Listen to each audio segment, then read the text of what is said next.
One moment. Okay.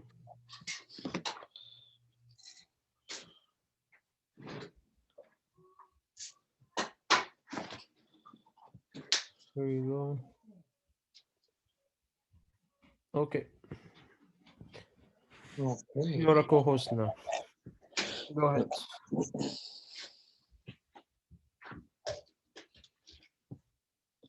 Okay, you can see that, right? Pharmacy management part 2 is okay. Okay, this is part 2, correct? Yeah, this is part 2. Yes, we're gonna start on with the new topics in part 2. So let's just start here.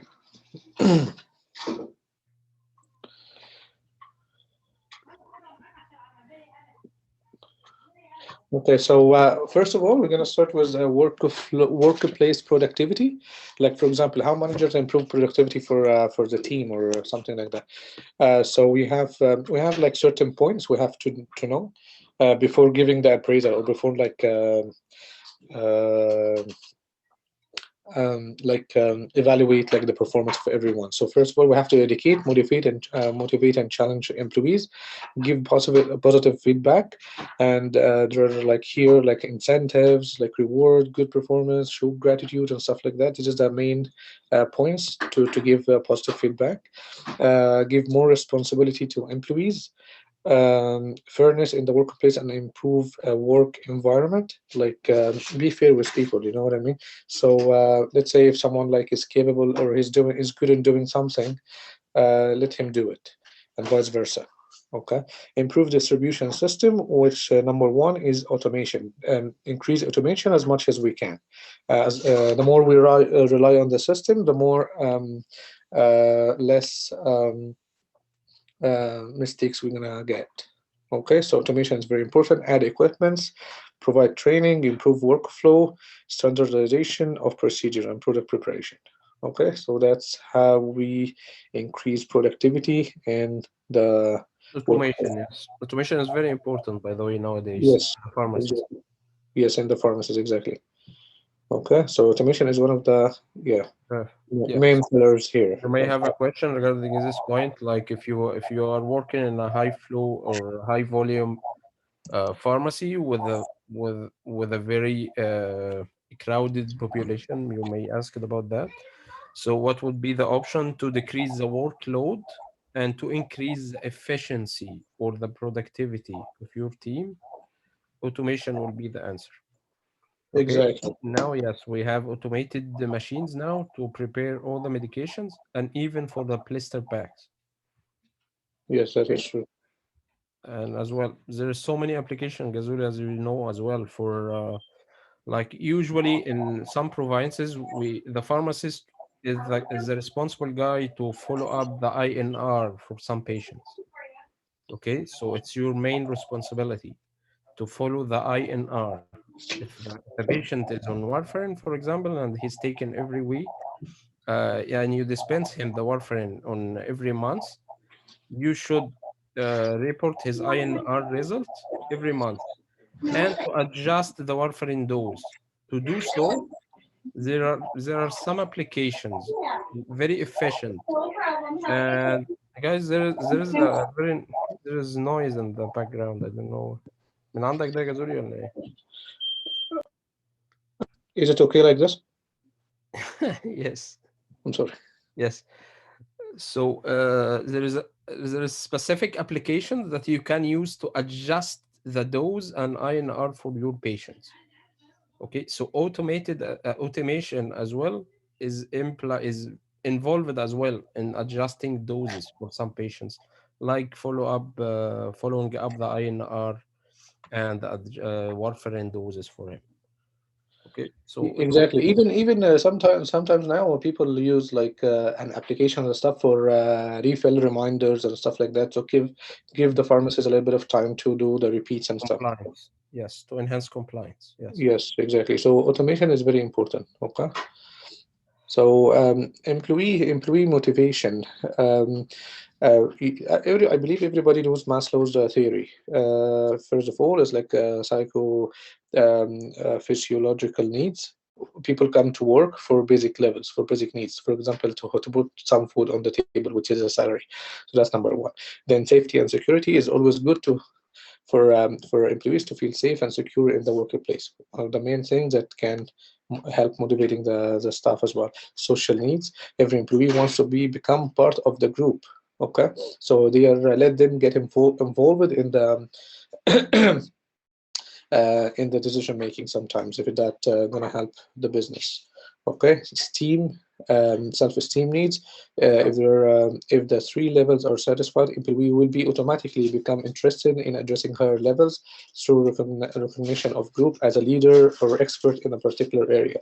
For example, there are like some, let's say if you have like an employee that is really excelling in one of the main things that's happening in the pharmacy or stuff like that, like let him, be responsible for it. Let him lead this part in the pharmacy. We can, if you have like an experience in a pharmacy practice, some people love doing blister packs, some people love compounding, some people love, so many aspects in the pharmacy day-to-day business. So let them, excel in this. Then after doing this, as a result, they will reach the self-actualization need. Okay, which is the highest level of need, that the employee feel he's like part of the organization. That's the main thing, and it's responsible. It's his own responsibility to have it like excelling. So that's what meant by self-actualization need. Guys, I'm like explaining fast because we have a lot of things to accomplish today. So if you have any question, let me know. After doing this, there is what comes in is like performance appraisal. Okay, so you do the appraisal, which is the evaluation of the results at the end of the specific period of time. For example, some pharmacists do appraisal like annually or like semi-annual, for example. So that's performance appraisal, performance review, evaluation, evaluating the career. Someone can be, okay, so if you feel someone is doing good and he's a pharmacy assistant, why not pushing him to do like a technician and get his license? You know what I mean? Develop discussions and employee appraisals. In this method, why we do this? And there's actually like so many types of appraisal. We do this. We will discuss this later. But let's go through the types of appraisal. It's absolute system. Absolute system, for example, it's like kind of a checklist. So at the end of the day or at the end of the period of time, okay, so this X employee did so and so and so and so. So I keep ticking on whatever the checklist is. And it's like, okay, you're doing good, like 90%, 80%. And then we discuss the defects and then reevaluate later. If he did it like everything properly, and then that means like this is on the track, and then you can even give him like rewards or stuff like that. Okay, relative system is comparison between employees, and don't get confused here. We're not saying okay, Armenia is doing better than Mohammed in this, because that's gonna come up with conflicts. However, making comparison between employees, that means that you evaluate the capabilities of each one. For example, if Mohammed is good in compounding, do not let him go for like methadone dispensing, or do not let him go for like blister pack. You know what I mean? So you have to evaluate first the employee capabilities, and then you can relocate them as per their capabilities. That's what it means. Okay, and then outcome-oriented system management by objectives, MBO. MBO means like, let's say we set a goal for the pharmacy, for example, and we all together working to reach this goal. So whoever doing good or contribute positively to do this goal, that means that he's on track. Or so that's all. That's the three types of the performance appraisal. Why we do the appraisals, or what is the advantage of the appraisal? It's to give equity in reward. Whoever is doing good should be rewarded. Whoever is not doing good should be re-educated. Okay, ensure understanding performance expectations.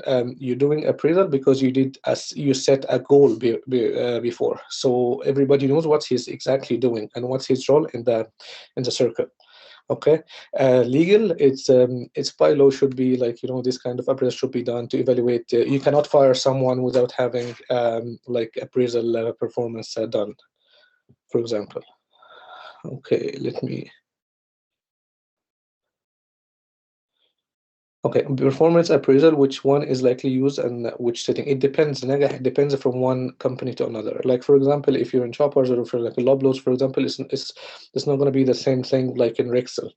Rexel before here in Ontario, I'm speaking in Ontario specifically, they used to have like performance appraisal for pharmacists for the number of medication checks that they're doing per shift, and it didn't work. For example, it was like a big flow, so that put stress on the team and stuff like that, and it didn't work that way. It didn't go properly. So rewards includes increased salary of employee. Okay, so salary here is like it's not always salary. Salary is like the money, like the obsolete money, but benefit is one of the main things can be done. Salary can be done as well, no problem. However, like salary, when it comes to salary, it's like depends on the cash flow or on the not the owner, mainly the owner of the place. Okay, Usually, Faid, the salary increase is done on annual basis. on Okay, annual here in basis, Canada. yes. Yes, Yeah. you cannot increase the salary for any employee, for example, because he's working hard than the other ones, than his colleagues. Every month or every 6 months is no. Usually, salary increase is done on annual basis. This is number one. So rewards, yes, it's here. It's not.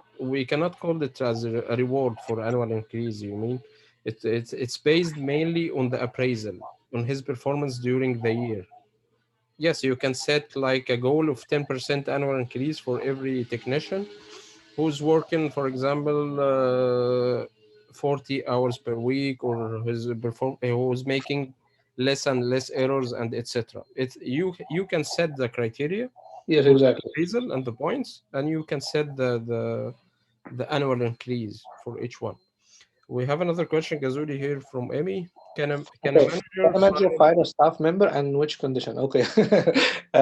Yes, it can. So by law, if you have like if before the probation period was like 3 months, or after if you want to fire someone like after without a reason, that's 3 months without a reason. You can do that legally. After 3 months, you have to have like documentation that can be put in place if someone is incompetent or something like that, someone doing like bad for the public and stuff like that, and if you have it documented, then you can fire him. Yes. Okay. For example, if you saw someone like stealing stuff like that, that's a big no-no. So it's definitely if he has no license, so you can fire him or call the police. If he has license, you call the police, and you can call the college if he has license. Okay, but there's no assumption here that you have a proof. Okay, as long as you have a proof, you can do this right away. If you don't, if you have assumption, and then that's another technique. We can get like meetings and stuff done and change the procedure to prevent this happen from the future. From the future. Okay. According to the situation, yes, you can fire him immediately with immediate action, or you can fire him with a notice. You mean like a notice that within 1 month or within 2 weeks he Yes, will you're no leaving, longer. and Yes, yeah. yes. Nagah Wardo is asking a question. Oh, okay, okay, okay. Performance So at that's fired the question. Can police help you in investigation? Investigation of what? Investigation of like a murder, for example, or so it's not your job, or investigation of like the medication discrepancy. It's your job as a manager to do narcotic reconciliation. Okay, so so that's I believe I answered for it. We discussed this before. Suspect theft. Suspect theft. That means there is no approved theft, so that's still suspect. So we shouldn't call police on suspect, I believe. Okay. Suspect means we are assuming. So we do our investigation first, and then if we got the no, he right. means. I think he means no. The theft has already happened, and you are suspicious about one of your technicians, maybe.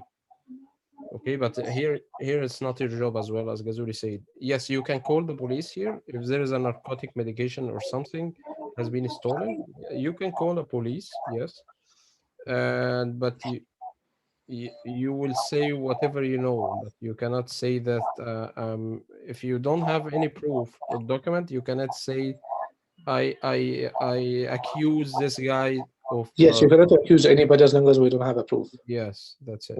We don't accusing anyone. Okay, you don't accuse any peer. Okay, because when it comes to accusation of two licensed people, our main issue here is both of you are gonna go to the college, so they're gonna be hearing, and then you're gonna ask you what's your proof. So if you don't have a proof, so you are be like, just suspecting or accusing your colleagues, and that's not gonna be an ethical thing to do. Give me 1 second.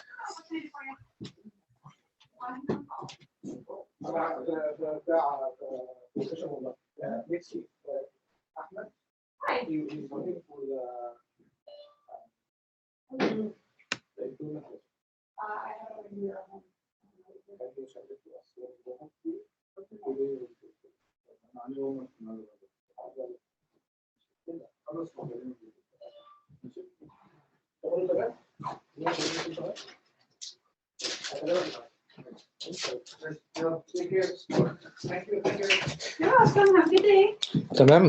Okay, fine. Is it clear? Type A discipline means obedience, respect for authority, and observance of established rules.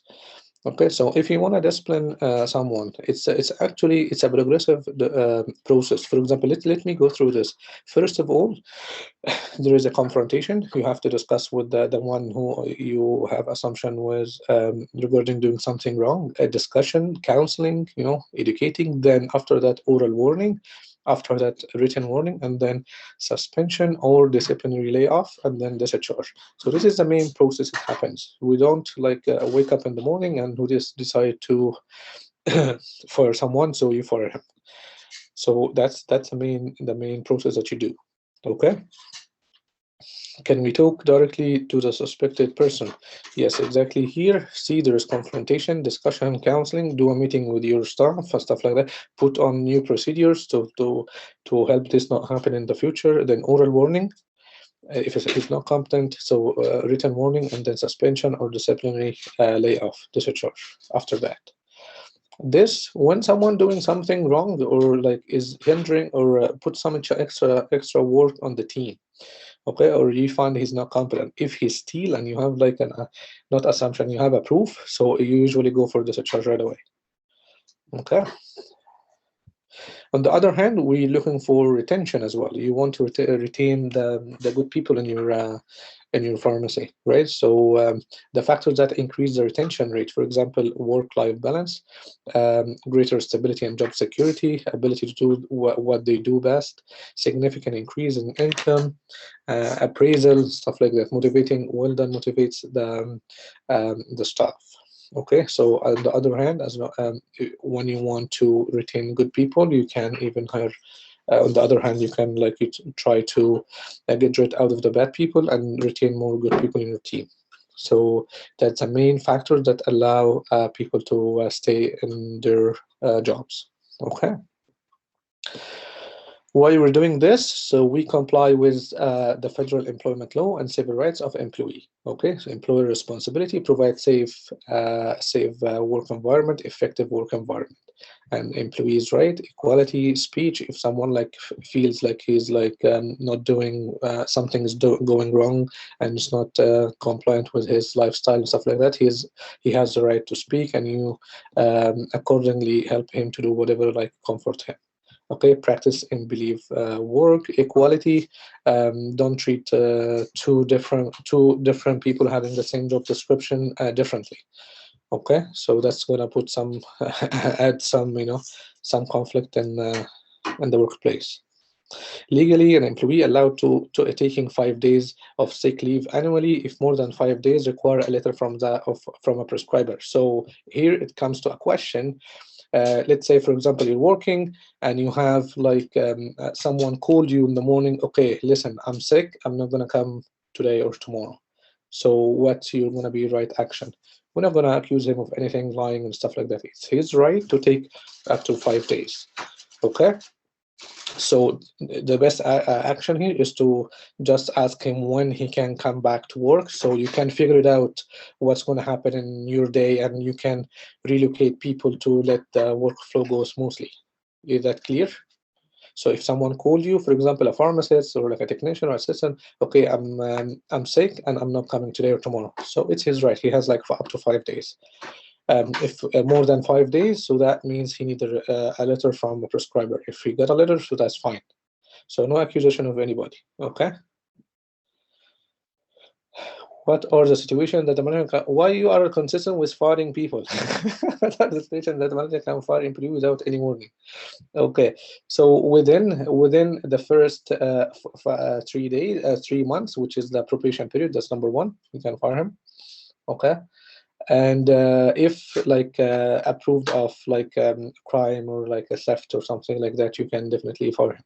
Okay, proof, always have a proof. Okay, what type? Okay. So what type of discrimination that you can come across? Race discrimination, color discrimination, national origin, religious people, pregnancy, sex discrimination, age. For example, if I want to hire someone and I say, okay, I'm always hiring, I want to like and have like an ad for a job or post or something, and I am specifying a specific one.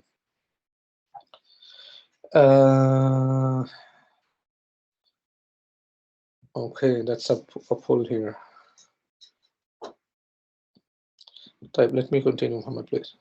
Yes, continue. But while we are going along, there is a poll, guys. You can choose the answer. Okay, 5 days, not per month. 5 days per week, per year. Sorry, 5 days per year. Okay. So that's the types of discrimination. If you want to post or add to do an ad, have an ad to be set as a post for a job, you shouldn't be okay, I'm hiring like Christian people, I'm hiring Muslim people, like I'm hiring like whatever people. No, you shouldn't discriminate. I'm hiring like black people, I'm hiring so any kind of race, color discrimination, that's no. Pregnancy, having one of the pregnant women come to your pharmacy and need to be hired, for example. Okay, so you shouldn't take your decision up to because of she is like pregnant or she told you I'm pregnant. As long as she's capable, like who cares, right? Sex discrimination, for example, and it's by law, by the way. It's by law. If you like opening your business in like a diversified community, by law you have to conclude all the like as much as you can, all the race or the color that's in that community. So if you're opening your pharmacy in Brampton, for example, so you have to hire like Indian people. That's not because at a point you're gonna come across like a patient or something who cannot speak English, only Indian or something like that. So you have to serve this kind of patient, right?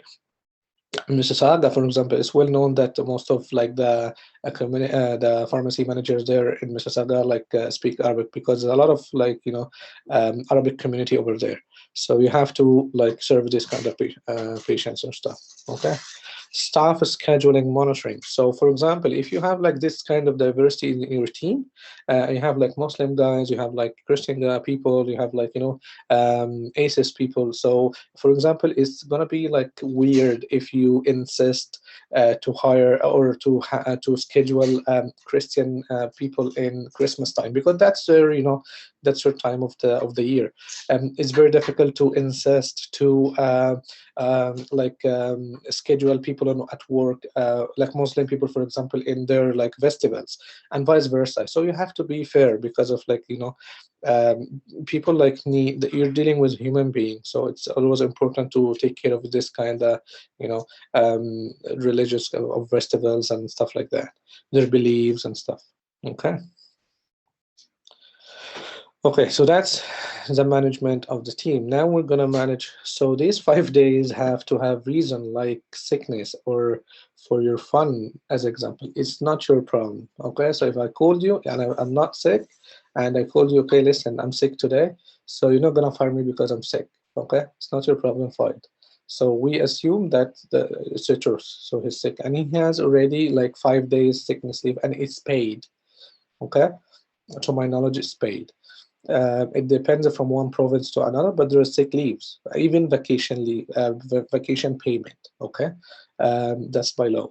So you're not the one who's gonna judge. Okay, no, I feel you're not sick today and you're just having fun. So I'm not gonna accept it. No, it's not your right to do this.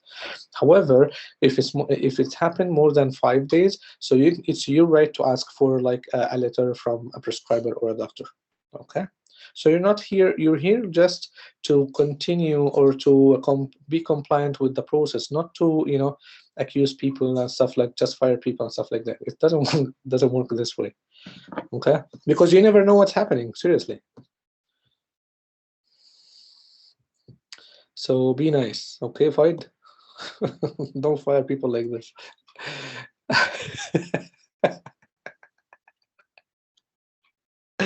Okay, now we're gonna talk about purchasing management. So we talked about like managing people. Now we're gonna manage inventory, right? So the process consideration. So first of all, you have to determine the product needs. What do you need in the pharmacy? For example, if you're serving like a high-class community in, for example, Lakeshore, Oakville, so you're not gonna be focusing on someone dispensing methadone at this point. If you're dealing with a community that is like seniors, or you have a contract with a retirement home, so at this point you have to make sure that you have home health care products in your inventory. So you have to determine the products are needed. Give me 1 second, guys. He's in the back on the call.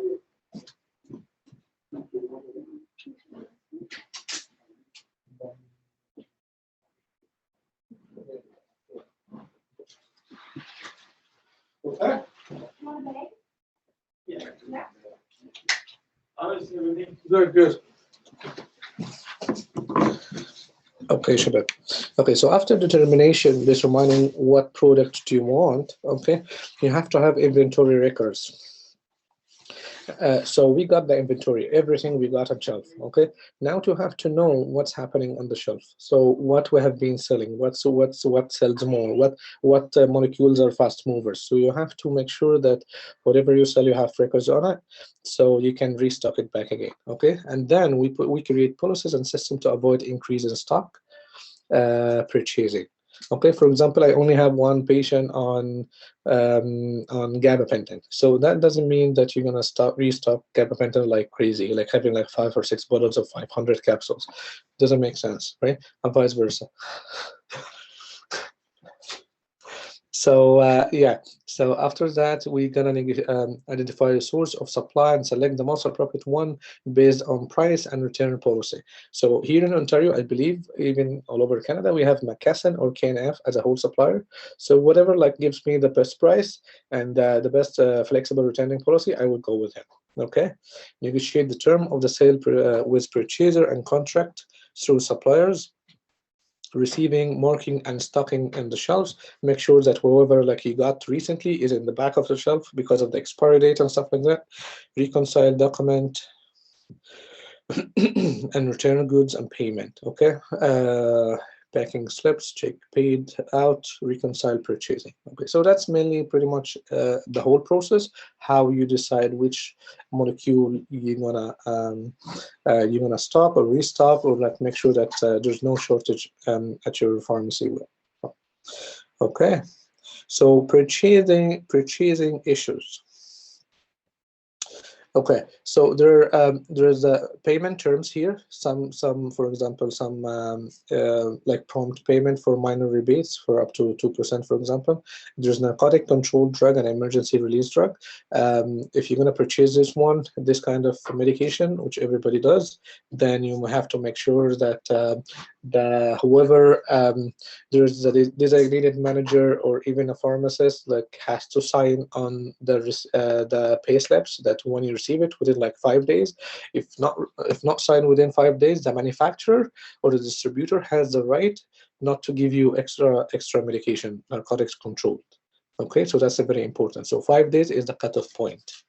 Okay, or for example, if you're going to purchase like investigational drugs, need to be approved by the manager or have a form signed off before ordering items. For example, what's investigational drugs? For example, like the very expensive drugs, like let's say you have a new doctor on site or in the community who is specialized in HIV or stuff like that.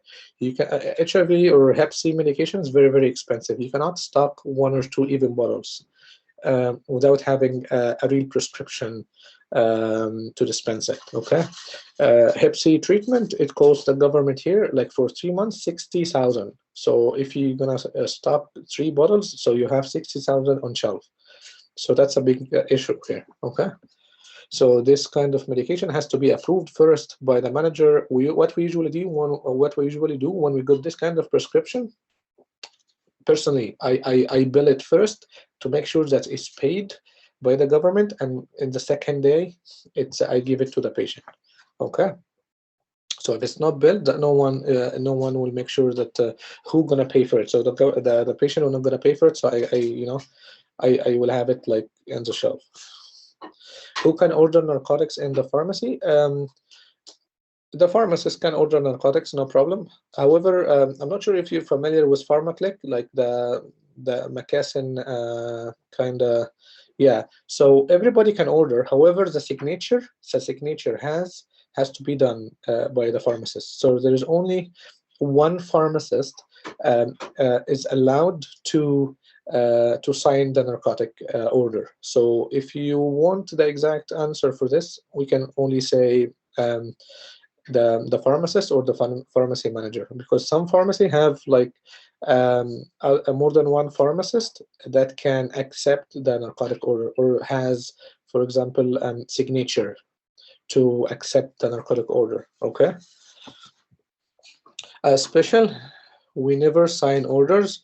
Okay, so it's not signed on the paper, my friend. It's the signature is on the signature is automatic signature, which is on McKesson. Okay, so that means the signature on McKesson platform. So they're gonna sign. It's not signature. It's not a paperwork. Well, it's a paperwork, but it's done online. Okay. So you're not gonna come. The delivery guy not gonna come to you. Okay, sign here because I have to sign for. You have to sign for it. No, it's done on the system. Okay. Okay. So yeah. So of these days. Okay. It's a username and password. Thank you, Ala, so much. Never sign order. Good to know. Okay. Can another staff member sign in after he approval from? No. It's a pharmacist license number you have to say, and they only allow pharmacist. However, some pharmacy allow more than one pharmacist to have the signature, I believe, but it has to be a pharmacist. Okay. Okay, special access program. Special access program has nothing to do with the pharmacy. So I believe I explained the special access program before. So let's say if we have a patient, a doctor has a patient that already consumed all the guidelines and all the medications that are available in the Canadian market, and it doesn't work, and we need a new medication which is already, for example, in USA. Okay, so at this point, the doctor has to write down a documentation form, send it to the government. The government if they accept it, okay, then the manufacturer has the authority to supply the doctor office with this amount of medication or this kind of medication for like 3 months or something. Okay, and then the doctor will administer the medication to the patient. Then after that, he will write back the side effect, the efficacy that happened, if it worked with the patient or no, and then send it back to the government.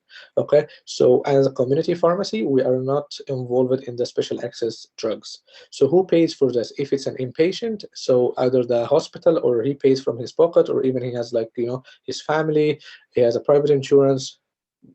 So all this can pay for him. Okay, so here the manufacturer has the authority to deny this medication to be supplied to the to the doctor. So they have the authority. The manufacturer has the authority to say no, we're not going to supply this for any reason. Okay. We never sign order. Okay, Floyd, I believe you are. Okay, give me 1 second, Floyd.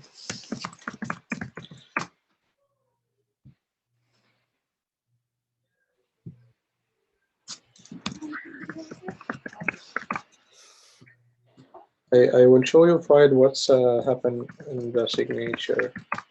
Sign. You mean fine? Do you mean when he receives the order, narcotic order, or when he verify the orders? Well, yes. Yes, if he's a pharmacist and he's the owner, why not? What's the problem? Yeah, give me one. I want to share some stuff here with you. Okay. Give me 1 second. Okay, can you see this, guys? Okay. So after, let's say, for example, can you see the PharmaClick page, right? Yes. Diazepam. Okay, I'm ordering diazepam. Okay. Let's say diazepam 2 milligrams. Okay. Create an order. I'm ordering 1. Okay. Order. Check out. Check out. Okay, can you see this file? Can you see this? I have to sign by myself. So that's my account, okay? And I have to sign to order. Okay, let's say I signed here. It will not allow me, the system will not allow me before the sign order, okay? So I signed. Once I signed, confirmed, as you can see. Okay, and then now it's coming on tomorrow. When it comes tomorrow, it will show here. It will show here. You have one signature, which is 1 day ahead. So it's going to count up to 5 days. It's exceeded 5 days, they will not give me any other narcotic. Okay, did you see this signature? So whoever orders, it's the pharmacist only. See, it's my account here. Welcome, Mohammed. So and it's approved by PharmaClick, which is Macassan. Okay, and that's how we sign when we order. It's not a paperwork kind of stuff. It's like everything is online. Okay, is it clear? Yes, doctor, it's clear. Thank you. But there is another signature when we receive order. When we receive exactly the when we receive order. And okay. Narcotic orders, I mean. Exactly. When we receive narcotic orders, there are 2 signatures. One on the paper. Okay. Yes. They give you a paper. You're gonna sign on it that you received it, and there is another one on PharmaClick as well. Okay, and both of them. Okay, leave the like PharmaClick. Both has to be signed. Both has to be signed by. Should be a pharmacist. Should be a pharmacist. Okay. Okay, has to be signed by a pharmacist. Okay. Okay. Thank you. Okay, my friend. Clear.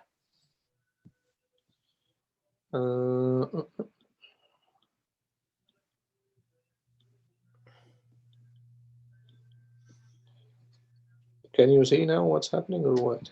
Or lost that?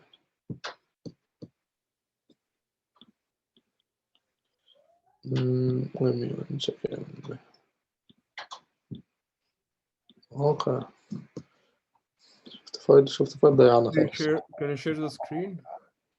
I'm trying. Yeah. Oh, I got it. Okay. Yes. Good. Okay, type contract. Okay, what group purchasing? Okay, so to purchase medication, we have different scenarios. For example, what is a pharmacist's role in SAP? Does the pharmacy receive medication? Then no, we have no role in receiving in SAP. It's between the patient, the doctor, and the government and the manufacturer. If the patient is in inpatient pharmacy, maybe it will be checked by the pharmacist. However, it's not his role actually. It's between those candidates. Okay, so it's the patient, the doctor, the government, and the manufacturer. Okay, we have no role as a community pharmacy in doing anything in SAP. Okay. Health Canada, yes, it's Health Canada and Dr. Health Canada, yes, the government. I mean, Health Canada approved. And yes.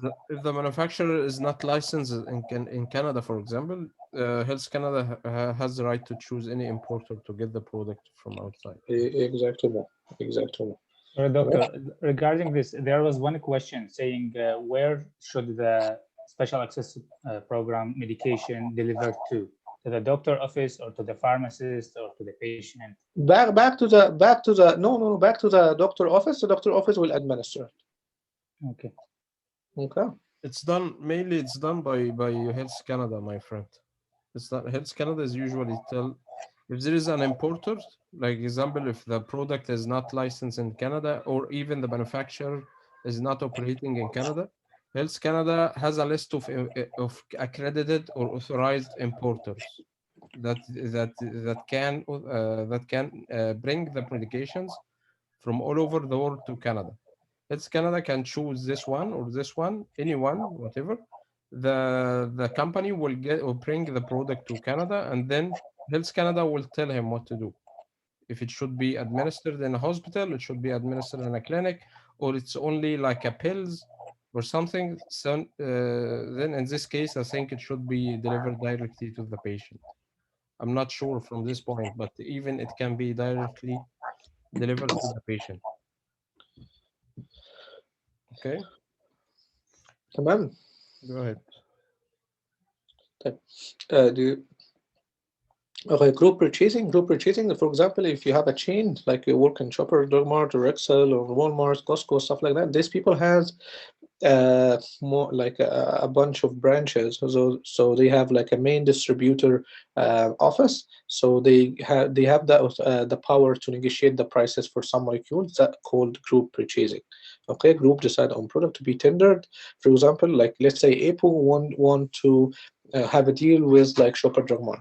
So Apple like say, okay, so if you got my stock for this kind of years and stuff like that, we will give you that price. So that called group purchasing. Okay. Contract purchasing, the purchaser agreed to buy a specific volume over a given period of time at a fixed rate. Okay, that's the factors or the characteristics of the contract. Okay, the price reduction based on volume for sure. If you're gonna buy like one tablet of like atorvastatin, it's not gonna be like 70,000 bottles of atorvastatin for every branch in Ontario, for example.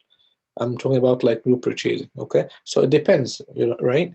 Based on the larger chain, hospital banners, including RX, OTC, and other front item shops. For example, like the hospitals.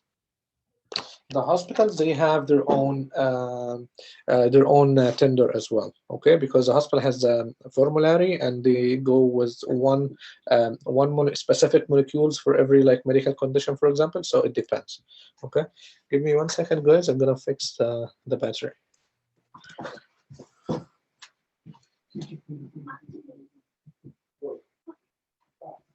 Don't tell me what to do. I'll take my monkey in the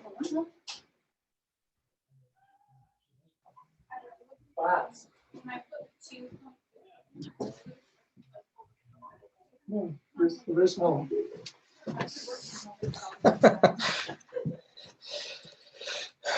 Okay, Shabab. So who is the source of the supply? Who is supplying the meds and RX and stuff like that, OTC and stuff like that? Manufacturer, wholesalers, and distributors. Manufacturers like any factory or something like that. Some wholesalers and distributors now have their own brands. Like for example, if you go for you want to buy something from like Shoppers, they have their Live brand. They call Live brand because they consider it now wholesaler or stuff like that. Because they deal with so many branches, so they have their own distribution kind of thing. If you go for example Costco, it's their name brand is like Kirkland. Walmart, they have Equate. So they're like a source now as well, beside like a retail pharmacy. Pharmacies for specialty compounded in items such as, for example, a suppository. If you got a prescription, we will talk about like compounding and manufacturing, the difference between them. But compounding pharmacy can be a source of medication as well, because it's compounded specifically for a specific medical condition under a prescription regulation. Hospitals for odd items ordered for a patient upon hospital discharge, for example, vancomycin capsule, low molecular weight injection, stuff like that. All those can be source of supply. For example, if you have like a prescription with 100 tablets of hydromorphs and you have only in stock like 50 tablets, Okay, what you're gonna do? What's gonna be your source of supply here? You can easily talk to whoever like nearest pharmacy to you and purchase the rest of the prescription, like the other 50. Okay, and you can document this, and the other pharmacy can document that, and you can complete your prescription. At this point, your source of supply is the other pharmacy, so the pharmacist can be source of supply as well. Okay. Did you got this last point? It's very important. Okay. However, when you're planning to purchase medication and you're having decisions on the inventory, make sure that 20% of the product stock in your inventory takes the 80% and vice versa. 80% of your inventory cost.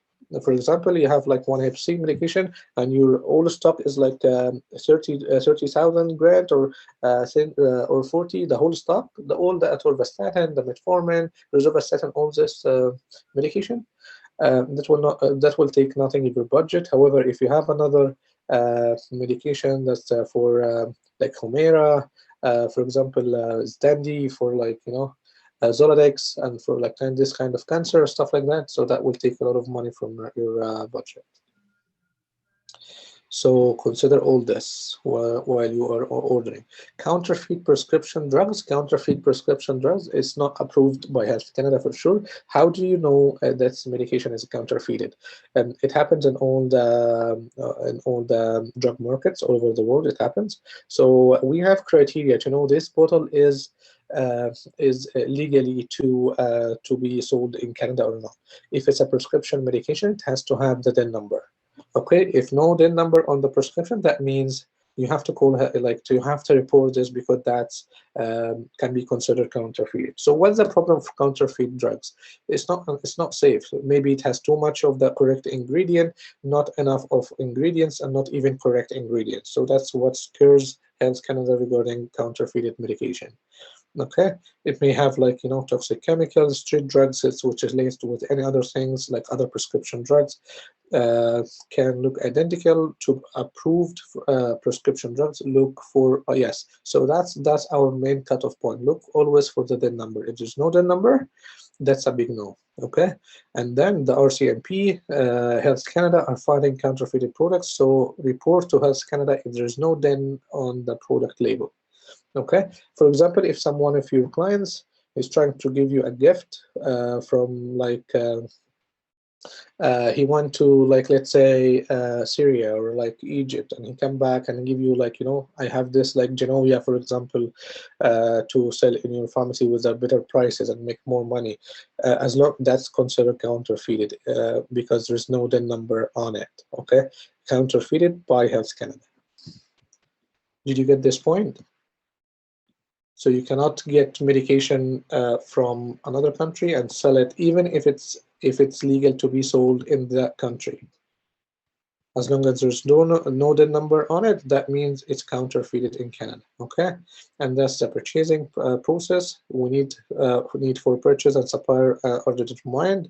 Purchase order is generated. Supplier received the process and process the order. Quantity ordered is checked against the packing slips, and then you're gonna put it. Have to authorize the payment slips and stuff, and then you have to put it on the shelf. Who gonna pay for this? Third-party insurance pay for that. So there are two ways of payment: either retrospective payment or prospective payment. And what is the difference?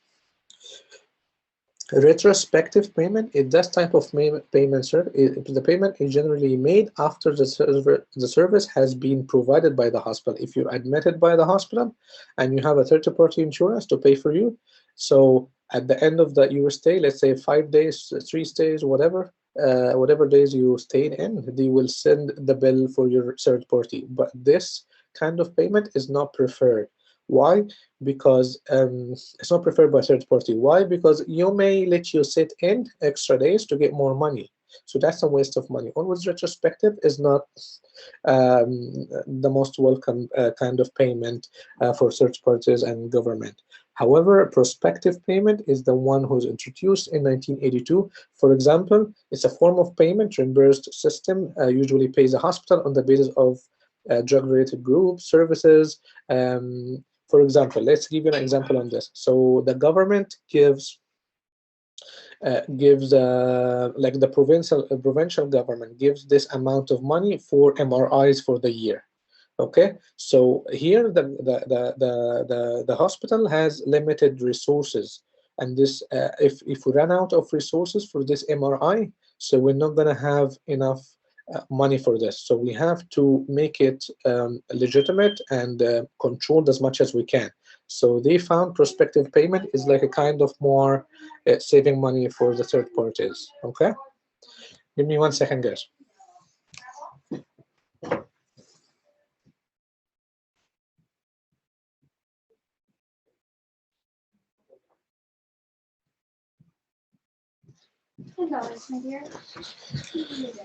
Okay, so that's the difference between retrospective and prospective payment and what is preferred by the third parties. Okay, so here are some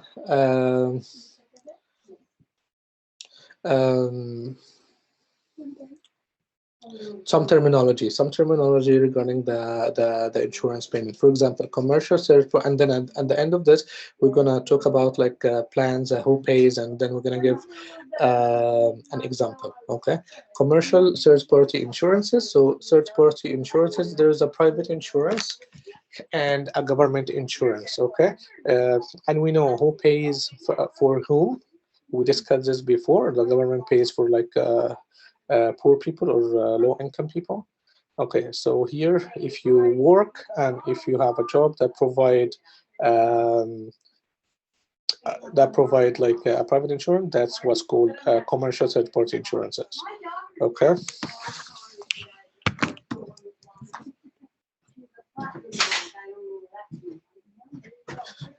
Maximum allowable cost is the maximum amount that will be paid by third party to a pharmacy when the drug is available from more than one source. What does it mean? Let's say, for example, if you got a patient with a prescription, let's say says he has a private insurance and covers his rosuvastatin or his methadone, for example, or his Suboxone. Okay, so some of the plans allow certain amount of money or a maximum amount of money. For example, we're going to cover this guy for this amount of money for this service for the year. What if he exceeded this amount? If he exceeded this amount, he has to pay from his pocket. Okay, so that's what we mean by maximum allowable cost. There is an estimated acquisition cost, that the third party estimate of the prices paid by a pharmacy for a particular drug product. For example, when they set up their insurance plans, they say, okay, you know what, for roughly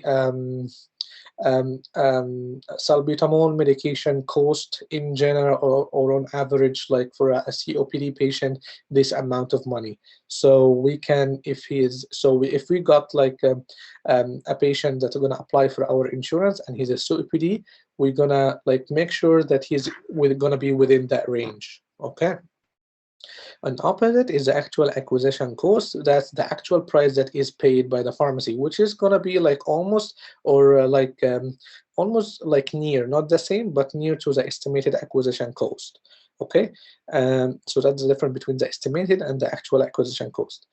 All this cost or all these plans is set up by the insurance plans to give the premium or to give the to decide the premium. If they got, for example, a patient with this kind of medical condition, we're gonna let him pay this amount of money, and then we will cover him up to this amount of money.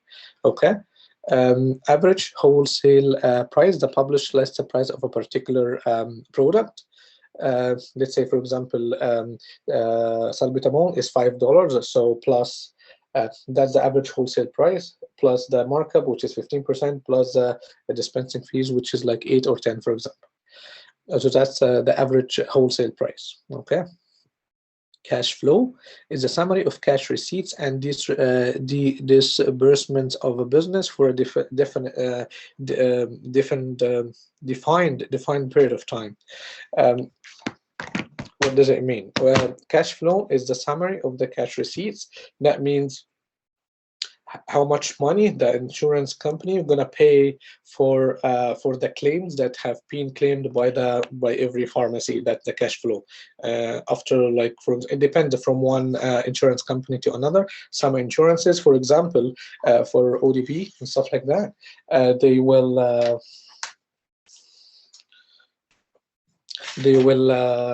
will pay you, or they pay the pharmacy every 2 weeks. Some insurance companies like Assure, when you apply for them as a provider, they will ask you in the application, do you want to have the money in your bank within like 2 days, within like monthly, or within, so that what it means by cash flow. So who's the plan sponsor? The plan sponsor, if, for example, if you work in a government, or if you work in of one of the organization, RBC Bank, for example, if you work in Shoppers, if you work like any institution that has allow like plans, that called a plan sponsor. Okay, so the plan sponsor is the one who decide what and who gets covered. For example, one of the, like RBC Bank, I have one of my brothers used to work in RBC Bank. They allow you as your like employee, and your spouse and your kids to be covered as well with you. Some plan sponsors, they say no, only the employee. So who decide this? The plan sponsor, what to get covered as well. They decide what to get covered. For example, they're gonna cover you for like life insurance, massage therapy, dental, stuff like that. So this kind of plans is decided by the plan sponsor. Okay, and they also decide which portion that the plan will pay, or even is going to be a deductible or co-payment. Okay, so let's say, for example, a plan sponsor like a bank or something decided to have like a third-party payment for his or an insurance for his employees. They go for the benefit consultants. The benefit consultant would say that's an agent or insurance company, and they said, okay, listen, I have like this amount of employees. I want them to be covered by this amount of money every year, and they have to be covered, them and their spouses or families. Okay, so that's go to the benefit consultant and tell him that's my situation, and then these benefit consultants will be, okay, let's go for the insurance companies, and you have this amount or this different companies, let's say Great West Life, Sun Life, Blue Cross, Maritime, and then as per the plan sponsor, this benefit consultant will give him the best price for insurance companies that are available in the market. Okay, which is called adjudicator. Adjudicator, they are professional who decide the amount to be paid and assessed in processing claims. If, for example, if you have a patient that is going for a vacation and his private insurance doesn't cover vacation supply, we will call the patient has to call the adjudicators, these people, and tell him, okay, so what should I do? For example, some insurances allow the patient to pay from his pocket and get the receipts from the pharmacy, and then they will reimburse him in the second day. Okay, so those are the adjudicators. Okay. Track all components of the drug plans and decide by plan sponsor. Beneficiaries are the people who get benefit from the plan, insurance plans. Like you as an employee called beneficiary, or even your spouse, or even your kids. Okay, the payment rules, either you have deductible or co-payment. For example, if you got a patient who is like, he said, okay, you know what, I've never paid in any claim before, and it shows at your end that he has to pay co-payment. Okay, so both of you are going to call the adjudicator and tell him, okay, so he never pays, and what's happening, why it shows up he has to pay. So he will tell you that the plan sponsor set up a plan that he has to pay, for example, like $10 a year. Or like a co-payment, or like a 10%, or like $100 deductible, for example, per year. So all this is like when you call the adjudicator, this guys solve all these problems. Okay. Either drug covered, either in formulary or interchangeable prices, rules of drug coverage. For example, some of the drug plans cover like the Champix, some are not. Some drug plans cover like a specific like brand name, not a generic name. It depends. It depends. Here, it depends on the plan or on the plan sponsor as well, and what he decided to do. Okay. Okay, so beneficiary. Beneficiary is a person who is eligible for the drug plan, may be dependent, employee, spouse, and under child over aged children. Okay, and that's broker agent. This chart to show you what's happening with the whole thing that we discussed. Okay, there is a patient or the employee, there is a policyholder, the employee union government, and then go to the broker and call the insurance companies, and then the pharmacy benefits, then go to the pharmacy, and then who gonna pay. So that's the relationship between all of them. Okay, so this patient under this employer, either union or government or institution, this is the plan sponsor decided to have a plan or insurance for their employees. Go to a broker. The broker, the benefit consultants will contact this insurance companies to get the best benefit or to get the best reasonable amount to be paid by the plan sponsor, then to make sure that they get the pharmacy benefit system. And then once they go to the pharmacy, and then you put the claim, it should come through automatically and give the service to that patient. Okay, that's a circle. Any question till now? Is it clear? Yes, a question, please, doctor. Yes. So I just want to understand the process, because there was a question saying, like, if you just process like a medication or a claim, when the insurance company will pay to the pharmacy. So is it immediately, or maybe after 2 weeks, or after a month? So I don't know how it's going there. Okay, so if you got a prescription and the patient tell you, okay, I have this private insurance, okay? Mm-hmm. The private, you're gonna process or put through the prescription, right? So the claim, we assume that the claim went through properly. That means that it got accepted and paid in full by the insurance third-party insurance plan, right? Okay. Okay. The other part of the game here, when this amount, they got accepted and they're gonna pay for it. But when this amount gonna be deposited in the bank account of the pharmacy, when? This is the other side of the story here. When it depends between you, the pharmacy, and when you contact this insurance companies. When you fill the application, you tell them, okay, I need to be next day. I need to have the money to be deposited in my account like in two weeks. What is the difference? There's some reimbursement here. If you're gonna have it like, for example, next month or next couple of weeks. And what is the difference between if this happened and if you ask for, no, I need it to be deposited next day or even on the same day? If you ask it for to be deposited in the same day, they're gonna do some deductions, very minute deductions from the claim. Let's say you got paid by them the $100 for your claim. If you need it to be deposited today or tomorrow, they're gonna put, for example, $99, not the $100, and that's how it goes.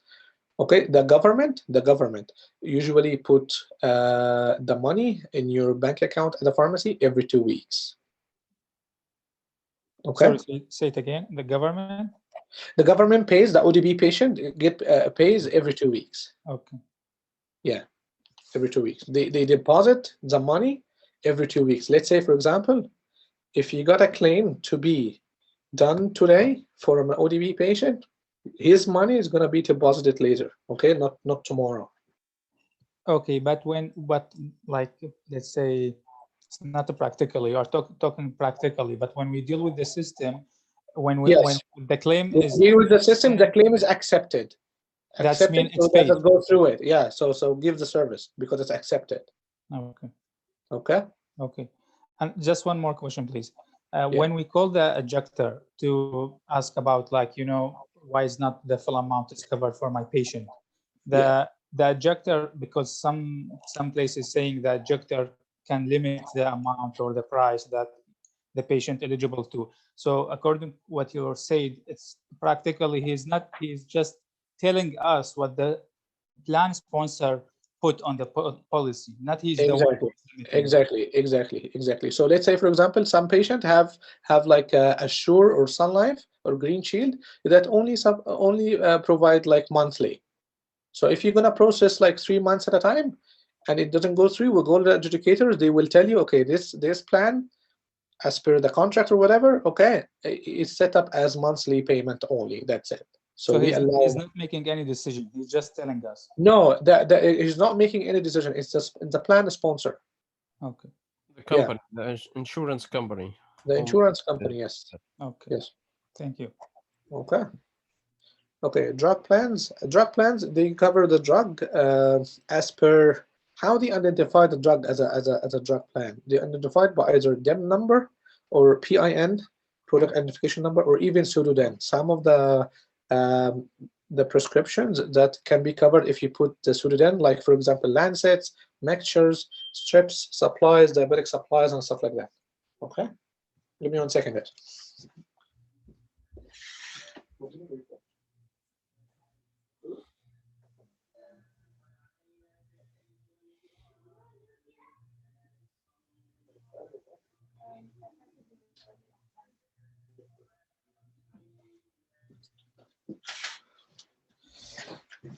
Okay, so that's how they identify the medication that are covered by this plan. Okay, so drug covered are prescribed by formularies. The list of drugs that are covered, formularies can be open, closed, controlled, depending on the educator. Interchangeability varies by plan and province. Brand versus generic coverage, therapeutic interchangeability option, rules for coverage, either generic or special. Okay, let's go by this. So the payment. For example, we have different payment. For example, there is a deductible. What does it mean, deductible? When I say there is a deductible, that means that there is a fixed amount has to be paid first. Okay, when starting the plan, annually, quarterly, or based on the plan's decision by the patient, before the benefits are paid by the drug plan. That means after, for example, after this, let's give an example. Let's say we have a patient that has deductible $100. So he's gonna bring you a prescription which costs $50. So he's gonna pay it from his pocket. Next prescription costs $20. So he's gonna pay it again from his pocket. So he paid how much? He paid like 70 now. So a next prescription is gonna cost like $50. So he's gonna pay the rest till reaches 100, and the other 30 will be the other 20 will be covered totally by the insurance plan. Okay, did you get this point? That's what it meant by deductible. So let's say here an example: 65 years old patient of your pharmacy present with 4 prescriptions that cost this amount of money, 156. Senior's insurance deductible for the year is 100. For this transaction, patient pays what exactly? So the patient has a deductible of 100. He paid already before 63.25 of it. Is insurance co-payment. There's another something called co-payment. Co-payment is like a co-sharing, okay, which is 10% after, and they cover up to $10 dispensing fees, which is cost this amount of money, including $15 dispensing fee. How much do you collect from the patient? We got this one because it was very confusing example between like 49 and 45.33. I have been asked this question so many times, so that's why I put it here. Okay. However, the answer is 45.33. Let me give you, to make it clear. So whoever is the deductible is it has to be paid first. There's some rules here. Deductible has to be paid first, okay, by the patient before having the coverage or before having the benefit. That's number one. The difference in the dispensing fees has to be paid by the patient. That's number two. After paying the deductible, if there is any kind of co-payment, either percentage or a certain amount has to be paid. It has to be paid as well. It has to be added to the total amount. Is that clear or no? For me, yes, doctor, it's clear, because I know Yeah. this confusing example. But the question is here, the people were arguing, can you add the the deductible or can you use the deductible and the copayment on the same prescription? Some Yes. people saying no, just like for now, let's pay the deductible, and the next prescription let's start the copayments. So that's why there was like different, like the two groups, each one getting different number, the $45 and the other I think 42 or 43. Yeah. So the co-payment, actually, some co-payment means there's like in every prescription there must be a co-sharing plan. Like for what? Like every prescription that the patient has to dispense it, it has to co-pay with the insurance. Okay.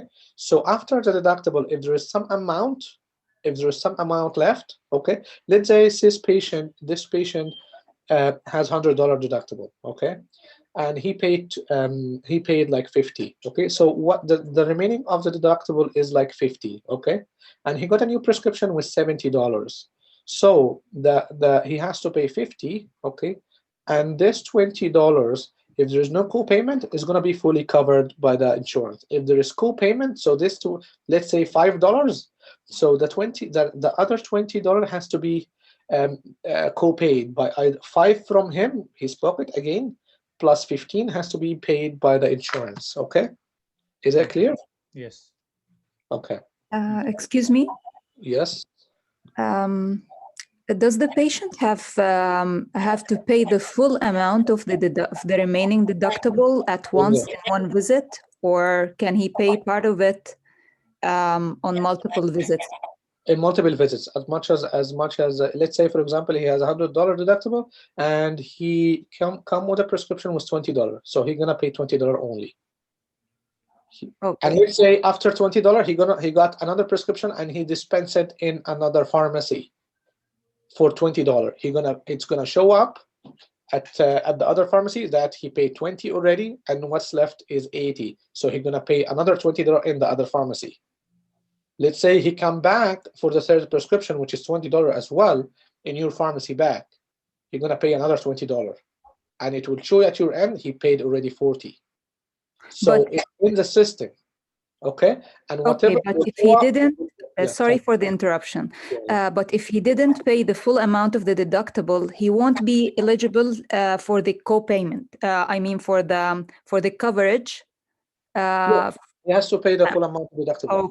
Okay, got it. Yes. Thank you. Give me a second.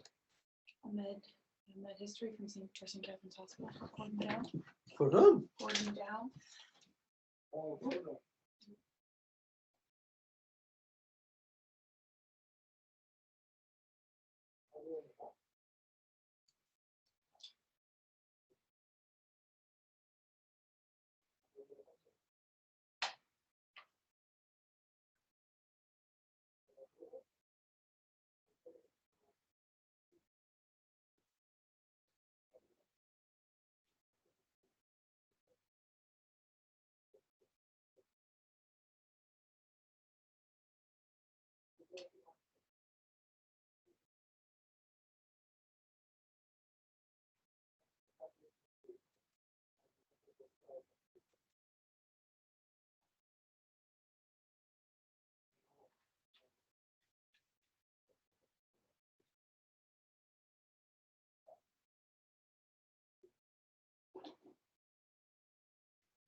Yes, okay, back.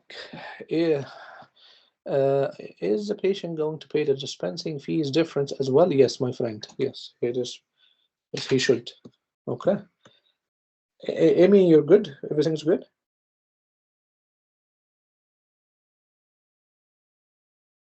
Faid, you're okay? I'm okay, doctor. Thank you. Tamam. Amy, you're okay? Tamam.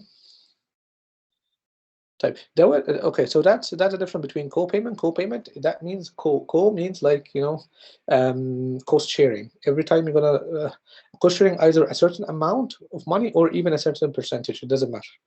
Okay, that's co-payment. So it has to be paid from the patient pocket every prescription. That's totally different from deductible. Deductible there's a certain amount after paying the patient, after the patient pay this amount from his pocket, it has to be covered fully. Okay. Okay, so that's co-payment and co-insurance as well. Co-insurance is like cost-sharing plan as well, but that's percentage. So co-payment is a certain amount of money. Let's say $5 every prescription. Co-insurance is like 10%, for example. Okay. Fee limitation. What does it mean by fee limitation? Dispensing fee. Some insurances does not pay for the fees for the pharmacy, so the patient has to pay it from his pocket.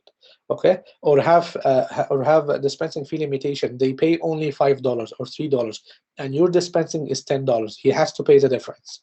Okay, days supply limitation. Some insurances have new prescription for like 40-day supplies. For example, Green Shield does this. Okay, if the patient gonna be put on another medication, a new medication, it has to be 30-day supply.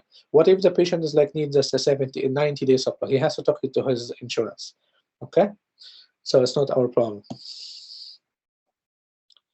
Okay, so all this put why there is like why everything is not for free here? You know, why there is co-payment, co-insurance, fee limitation? Why they do all this? All this because of the pressure they have on the health insurances and drug expenses. Okay, why? Because demographics here in Canada, there's an aging population, the disease state is different. We have like patient with like MI admitted to the hospital, which is very expensive. New drug therapies like Hep C and HIV. Hospital transfers is very, very expensive as well. Okay. How this pressure is managed, like how we can consolidate or decrease the dispensing or decreasing the pressure by the health insurances. Adjudicators are perform drug utilization reviews, create complicated formularies and product lists. Okay, managed care involves providing the most cost-effective treatment. For example, like vaccination and smoking cessation. For example, recently Assure is one of the third parties. For example, they allowed to bill for smoking cessation. They said, okay, you know what? It's rather and cheaper to pay the pharmacist if they want to prescribe Champix, for example, or Zyban, rather than we have a patient with like a lung cancer. So that's going to be very expensive. So let's do this. Let's go for vaccination now, and reimburse the pharmacist for if they vaccine our patient, because it's going to protect him from any kind of medical disease that will come back with lots of bills. Okay, so that's how they do, or that's how they try to change the formularies and the treatment coverage and stuff like that to decrease the pressure on them. Okay, pharmacists being reimbursed for cognitive services such as counseling, smoking cessation, adapting prescription, monitoring, or adherence. Okay, for example, if you have someone on let's say stroke medication, so and the Green Shield come up with this idea, by the way. They said, okay, if we notice that this patient is, if the pharmacist keep refilling his medication like on time, that means the patient is compliant, so that means we're going to give him more money. Okay, why do they do this rather than paying for his stay in the hospital, for example, for like stroke or something like this? So that's going to be more cheaper for them. Okay, so they usually come up with new ideas to decrease the pressure on them. Okay, any question?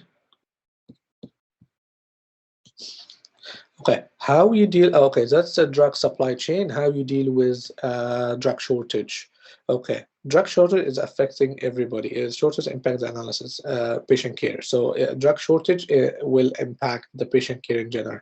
So that because it's therapeutic differences, prescribing, distribution, administration process, that's one of the main causes. Financial strains. Okay, what is the main causes of this drug shortage?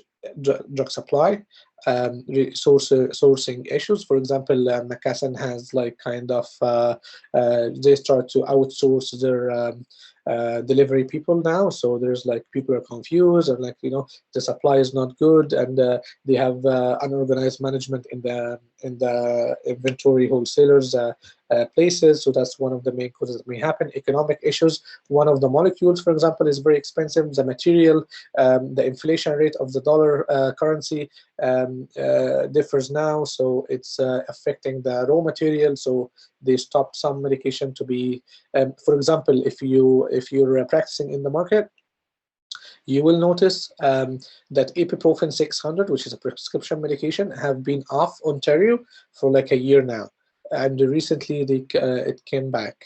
Okay, so contracting issues, manufacturing issues, wholesaler distribution. Some of the guidelines actually too, if it changes, it will affect the drug distribution. How?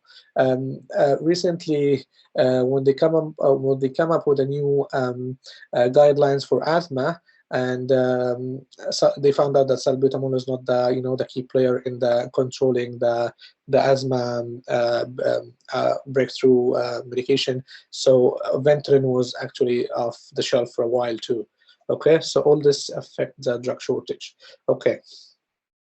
You remember when they came up with like valsartan is like causing cancer and stuff like that, and so they took it off the shelves, and we tried to switch people for that days from valsartan to telmisartan. Okay, so all this happens. So discontinuation of drug owing to safety that may happen, contamination of either ingredient or raw material, manufacturer poorly estimated demand and cannot ramp up with production quickly. If you remember, for example, the Tamiflu, and there was a big shortage these days as well. Okay, so they have like swine flu everywhere and stuff like that, and okay, where's the Tamiflu, where's the Tamiflu? So the manufacturer didn't ramp up with the production quickly, and these days with the COVID vaccine, they didn't expect all this demand and they're in short, right? So all this happens and all this lead to a drug shortage. Sudden demand increase, yes, here is Tamiflu following H1N1 outbreak all over the world. Economic issues, money, okay, limited production, contract issues, problem between the supplier and the manufacturer. Okay, we're not going to do it anymore. So that all this affects us. Okay, voluntarily recalls, for example, it happens with the EpiPen. There was like a manufacturing defect, so they recalled all it happens actually 2 years ago or something. They recalled all the EpiPens. Okay, and there was like a big shortage in one of this critical medications. Complex manufacturing process, such as those used to make sterile injectables. Okay, so excuse me, Gazuli, for the interruption, but here this is the main cause, guys. You cannot dispense a medication in place of another generic, for example. Even if you have the same generic, like APO, for example, and Teva, you cannot dispense one instead of the another because of the recalls. Any possible product recalls, you have to keep all the patients who are taking this medication. Okay, so if any recall could happen, then you will be in the safe side. But if you are dispensing ABO instead of Teva, for example, and Teva has been recalled from all the market, it would be a problem. You will miss the trackability. You don't have a tracking for the patients who are taking the Teva, for example. Okay, so even if the same generic, you cannot dispense it instead of the another one. Okay. What is the clinical impact of drug shortage? Who's gonna get affected by drug shortage? The three of us: the patient, the pharmacist, the physician. The patient, drug shortage can potentially create procedure delays, cancellation, prolonged potential hospital stays. For example, he may be forced to pay out of pocket. Let's say, for example, the valsartan brand is on call and or called out, and then now people are switching to the Diavan, for example, or like the brand name. So who's gonna pay the difference? Definitely the people. Okay, the pharmacists, the impact of drug shortage. It even actually drug shortage is very important when it comes to pharmacy, because you're gonna be in the middle between the physician and the patient. Can you clarify the last point, because it's what is that? clear. Yes, it's not clear for Rana and Sarah.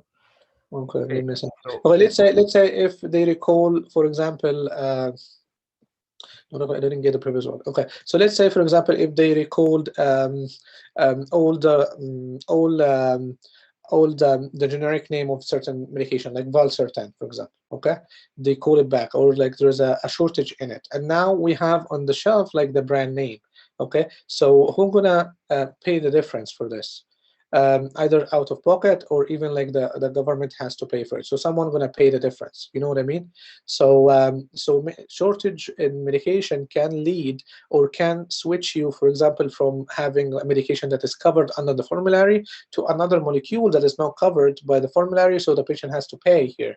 Okay, so all this, like who gonna pay, who not gonna pay, like who gonna take out this expenses, so that's important. So it's affected by the drug shortage. Okay, let's say, for example, if you're gonna switch It's not someone this one, Gaduri. It's Sorry? not this example, no. Sorry? You are clarifying the question for Sarah and Rana or what? Sarah and Rana, I do not So, understand. okay, so just Okay, one more. let me explain to you. Rana, Yeah. Rana, yes, go ahead. Go ahead. Okay, so let's say, for example, if valsartan is taken out of the shelf for some reason, okay, we don't have valsartans, okay, for some reason. What you're gonna do with this patient? We need to control his blood pressure, okay? So we're gonna switch him, for example, to telmisartan, okay? For example, what if telmisartan is not in the formulary, for example? Who's gonna pay for this? The patient. Is it clear? Or the hospital? Is it clear? So a shortage of one molecule that may switch us to use another molecule that is not covered. So someone gonna pay here, okay? Either the patient from his pocket or the government or the hospital. Okay, clear? Clarify it, Muhammad. If I'm on the No, outside. they are not asking about that. I think I'm they're what- asking about the what recall. exactly? They are asking about the recall. انتوا بتسألوا على الريكول يا دكاترة مش كده؟ دكتور Recall? على النقطة اللي Yes, انت specify. دخلت فيها. Oh, recall. Okay, I didn't. Okay, I didn't know. Yes. So let's say if, for example, if we have two generics, like every medication, as you know, have so many generics. Atorvastatin 10 milligrams, okay? And you have a prescription. In the receipt or in the invoice, you dispensed the apo atorvastatin 10 milligrams to a certain patient, okay? While the medication inside the bottle or inside the real dispensed medication is Teva, for example. So you are checking apo and you are invoicing apo. So in your system, it appears that the medication dispensed is apo atorvastatin 10 milligrams, while in reality, the dispensed medication is Teva. And you decided to dispense it because they are the same generics, you know, Teva and apo, they are the same. So it's all atorvastatin 10 milligrams, correct? But this is illegal, and this could put the patient health in risk if a recall happens to apo, to Teva, excuse me. Okay, because you in your system it appears like apo it was dispensed, but in reality it's Teva. If there is any mismanufacturing happened in Teva, you will not be able to track the patients who have taken the Teva, correct? Because you don't know. So that's why it's very important to verify the medication by the DIN number and not dispense any generic instead of another one. Okay? So this is the main point why you cannot dispense generic instead of another one, because of the fear of the recall. If any recall happened, you will be in the safe side. If you have a tracking in your system, it will be automatically tracked, right? فاهمين قصدي ولا مش فاهمين؟ Is it clear؟ يعني انتوا بصوا let's say it in Arabic. بص يا شباب، انتوا دلوقتي عندك دواء اتورفاستاتين، عيان بياخد اتورفاستاتين 10، اوكي؟ انت مديله التكنيشن جاب لك الليبل اللي محطوط بره ايبو، والسيستم قاري عندك ايبو اتورفاستاتين 10 هو اللي طالع، تمام؟ بينما في الحقيقه التكنيشن حاطط تيفا، اوكي؟ فلما احط تيفا انت كده مدي العيان تيفا، بينما اللي موجود عندك على السيستم هو ايبو. فلما يجي يحصل ريكول للتيفا، اوكي، وانت بتطلع لكل العيانين مثلا او كذا عيان طلعت لهم تيفا، بينما السيستم عندك واللي انت عامل فيريفيكيشن هو ايبو. فعايز تجيب بقى العيانين دول هتجيبهم ازاي؟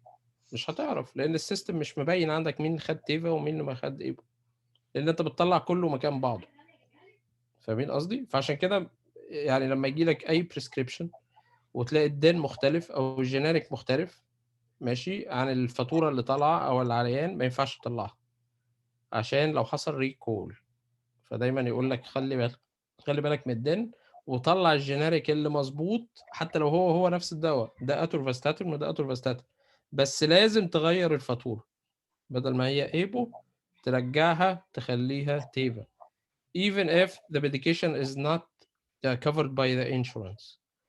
تمام، ما ينفعش تطلع واحد مكان واحد عشان لو التيفا مثلا متغطي والايبو مش متغطي، فتقول له خلاص انا هطلع لك التيفا مكان الايبو، بس هطلع لك الفاتوره بايبو عشان بس اعدي لك الانشورنس. فاهمين قصدي؟ فده الليجال طبعا. اوكي، الايبو ده جينيريك يا شباب. دكتور رشا حافظ، ده ايبو ده اسم جينيريك، شركه بتطلع كل ادويتها اسمها ايبو اتوفاستاتين، ايبو فلوكسيتين، ايبو كذا، والتيفا دي كذلك شركه. اوكي، فدول نوعين جينيريكس زي العمريه وفاركو كده. تمام. اوكي جود يا محمد، الله ينور. ماشي نكمل. should I continue? Any question? اتفضل يا باشا. Thank you. طيب okay. Pharmacists, the main impact of a drug shortage on the pharmacy service is the amount of time spent by staffing repeatedly checking for the drugs that are in shortage. That's number one. Number two, it affects the profit as well. Okay. Okay, what about physician? Are they impacted by drug shortage? Definitely yes. Can compromise the quality of the patient care. Okay, let's say for example one patient was like was stable on like valsartan, and the valsartan is like out of the shelf now, and he has to put him on telmisartan, and maybe he's not like he's allergic to this kind of generic, or maybe he's not well controlled on this. You never know. So sometimes they compromise the quality of the patient care, may be forced to use alternative therapies that are often not supported by evidence-based guidelines, right? And may require different prescribing parameters and patient monitoring practices. Okay, so that's clear. So what are the steps that can be taken to prevent the drug shortages? Okay. Okay, so perform more frequent and unannounced on-site audits and inspections at subcontracted facilities. Actually, this one is done by Health Canada. So to make sure that the manufacturing process is doing good, so that should include contractual obligation for suppliers to maintain a list of alternative vendors. For example, like if we have a supply from one molecule, it's better to be done from so many suppliers. Like for example, like atorvastatin, it's good to be supplied by so many manufacturers, not only one manufacturer. So if something happened, or in one manufacturer, so the rest can give supply. Okay, perform frequent on-site audits and inspections, define comprehensive quality requirements in subcontracts, and that at a minimum meet GMP and the Federal Food and Drug Regulation. For example, you have to secure, the government or the health care secures a certain amount of medication for specific like medical conditions to make sure, and they work hand in hand with like the manufacturers and the stuff to make sure that there's a frequent and continuous supply of this kind of medications. Okay. Integrate effective internal and external real-time communication systems, combine temporary tools such as social media, document sharing applications, employ supply chain analytics to detect issues in the system before they become supply problem. All this actually you're not going to be asked for it, but it's like it's the process how the government do it when it comes to manufacturing medication. Make continuous investment in capacity and skills to ensure quality processes are maintained. For example, it's a real life example now we are living in Canada. When we come across like the COVID vaccine shortage, they allowed two manufacturers to be running, one in Ontario, one in Quebec, I believe, like very soon, to assure like continuous supply, right? Inventory and product specific risk management, improve demand supply forecasting. You have to make your forecast for and secure your inventory. Upgrade inventory tracking system, how you track your system to enable real-time communication with the supply chain, incorporate product-specific inventory allocation system, for example, contingency plan, improve marketing strategic marketing awareness to help protect demand changes and mitigate supply disruption. How is that? For example, if you're relying on one medication with a specific medical condition, like a group of patients has a specific medical condition, you have to secure, okay, you have to make sure that like you have a plan B. For example, if we're not going to have like shortage in this kind of medication, what you should do, we're going to put them on this and this and this. Okay, so that's contingency plan. Identify or contract with approved alternative subcontractor. Make sure the government always make sure there's so many suppliers on board. External communication collaboration. Give me 1 second, guys. Yes. Short tips, long tips, and what else? Sorry, hon?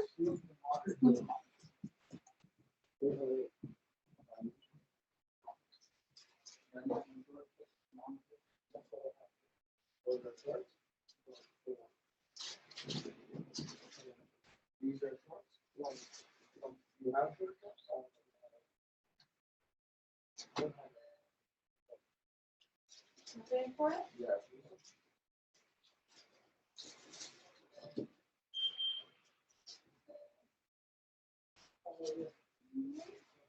You're welcome.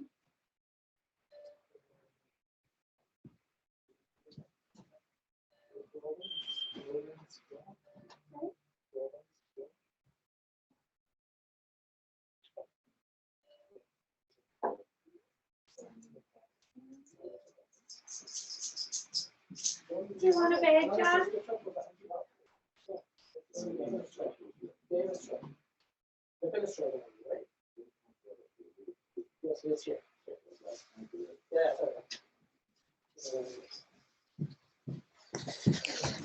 So sorry, Shabab, for interruption. Okay, let's discuss our own part here. Okay. Ooh, that's a lot of questions. Okay, the number is not for engineer. Did they call in his antibiotics yet? Not yet, huh? Different from one. Who informs the about the recall drugs so not to be written a new prescription? We call him. Let's say, for example, if you got a prescription for like a discontinued medication, we fax him back, tell him this medication is out of is on back order. Please, I recommend so and so he can choose. Okay. Let's do our part here as a how we deal with like as a community pharmacy here. That's our role exactly, and that's our main issue here. How we deal with drug shortage. First of all, we have to prioritize patient needs in the business plans and strategies of all stakeholders. What does it mean? Use expanded scope of responsibility for the pharmacist. You remember those days when like we got hit by the first wave of COVID, and the government right away said, okay, so it's going to be only monthly days supply. Don't give ever like 3 months supply. Why do they come up with this issue? They want to make sure that people are like, you know, everybody's working in parallel, hand in hand, to make sure everybody has got a stock, because there was a huge shortage in so many molecules this time. So we give a certain amount, so we decrease the amount of supply to 1 month supply instead of giving like the 3 months. Okay, prioritizing patient needs. So let's say, for example, if we have a shortage for like for example in salbutamol or like Advair or like Symbicort, there is a big difference between someone who has like COPD in the stages and someone who's like, okay, having like one breakthrough once in a while. You know what I mean? So you have to prioritize what's really in need of this medication. Okay. Empower pharmacists. Okay, use your expanded scope of pharmacy. Don't keep sending a patient to doctors just to get only repeats. So that's in time of drug shortage, it's always good for you to recommend an alternative. And in some provinces, they can do some switches as well. Okay, so use that. Empower pharmacists to make sure a patient are properly managed after drug shortage have been resolved to reduce any risk of safety concern. When you substitute or you're going to change or switch medication, you have to follow up with this kind of patient, okay, to make sure that he's very well controlled. Improve collaboration and communication between drug manufacturer and the stakeholders, okay. Have government involvement. Usually the government will be involved involuntarily, okay. Create new contractual agreement between provinces, hospitals, other agencies to ensure that there is contracts and with manufacturer and suppliers include supply guarantee clauses. What does it mean? Always make sure that, okay, so let's say you have a pharmacy that deals with only one distributor. Always verify, diversify your distributors. Not only deal with McKesson, no, deal with KNF. If you have another distributor in your area, deal with them. So diversify. Okay. Discourage arbitrage. What does it mean? The practice of purchasing drug in one jurisdiction and selling it to another. Okay, so we have a shortage here in Ontario of metformin. So what about me going to Quebec, going to Mohammed, for example, okay, and purchase from him a bunch of metformin and keep it in my pharmacy? That's big wrong. Okay, you shouldn't be doing this because he's gonna have a shortage there one day if this happen or if this allowed. We don't sell or we don't export drugs to US because that's going to affect our market here as well. Okay, do not if you have like a kind of communication that happens or you know in advance that we're going to come across like any shortage in one drug, don't overstock it in your pharmacy to keep it in your pharmacy for more profit. That's a big no-no as well. Okay, because maybe one of your not client or not one of the main or highly need patient of this medication is not one of your clients or not one of your patients. So by doing this, you are preventing whoever in need to access the medication. Okay, so that's how we deal with drug shortage. Consolidated pharmacy services.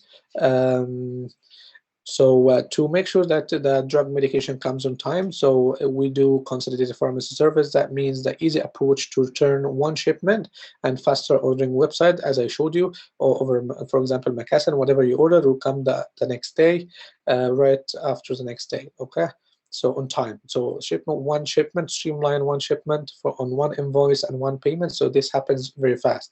The Canadian Pharmaceutical Distribution Network permits hospitals to consolidate the ordering and the delivery of pharmaceutical products from a number of independent drug manufacturers to issue a single payment for those drug. At the end of the day, there's a cutoff point. Let's say, for example, and you have to put in the system whatever you want to order through the whole day, and then after for example, after like let's say 6 p.m. or something like that, you can submit your order, and then after that it will come the next day. So have one shipment to be delivered to your place, and then do one payment, and that's it. So to make it like easy and simple. Okay, any question? That's what's meant by consolidated distribution or shipping services. Okay, so those are actually the steps to managing drug shortages. You can have a read here. Let's say, for example, let's go through critical drug. Drug should be available for initiation or continuation of medical condition. Drug action, maybe like life-saving, like nitroglycerin. What should we do? Okay. Action, use interchange product. If medication is unavailable for single source product, go to action 2. Switch to alternative within the class. If it doesn't happen, switch to an alternative drug to ensure continuous therapy for disease. Just have a read. I just posted this here as like what to do, give you an idea of what usually happens. Okay. some suggested point to share with your patient. Okay, how are you going to deal with your patient in this? Reassure the patient that they should be able to obtain normal supply of medication as they require them, no problem. If there's any kind of interchangeability or something like that, make sure tell them that it's the same medication or the same active ingredient, just from another supplier. If you got another supplier, advise the patient not to leave all the medication either at home or work. Keep it in hand. When you travel, keep few days extra. Reinforce the stockpiling of medication not necessary, and obtaining drug over internet is not recommended because maybe it's counterfeited. The pharmacy supply chain has demonstrated record of being resilient during many different situations. Even emergencies such as natural disaster, most issues can be quickly and efficiently corrected. So we come across this situation, and we will come across this situation as long as you are guys practicing in the market. And there is procedure here in Canada that secures everybody. So you have to communicate this confidence, okay, to your patient, to rest assure them that they are like they're not lost or in the middle of nowhere, you know. Health Canada policy framework, you can read that.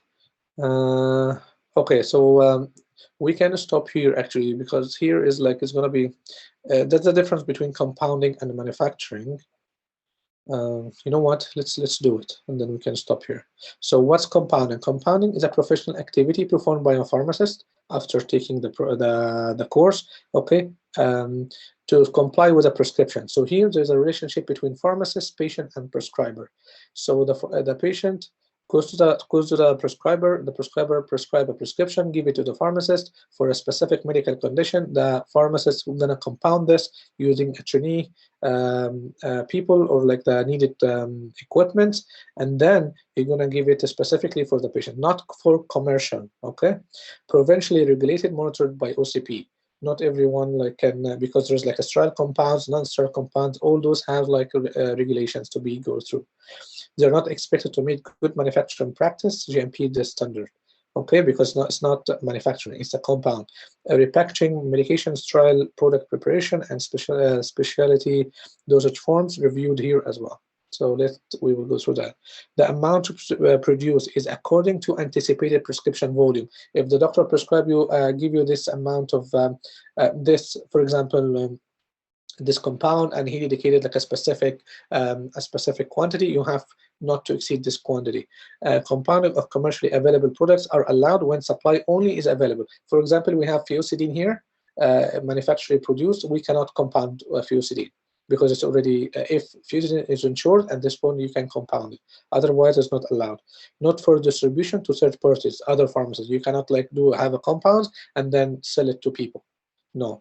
To other pharmacies or something like that. No, it's not allowed, because if you're going to manufacture, that's called manufacturing, and manufacturing has to go through some audits from Health Canada. So compounding is different from manufacturing. Okay, so after that's the manufacturing.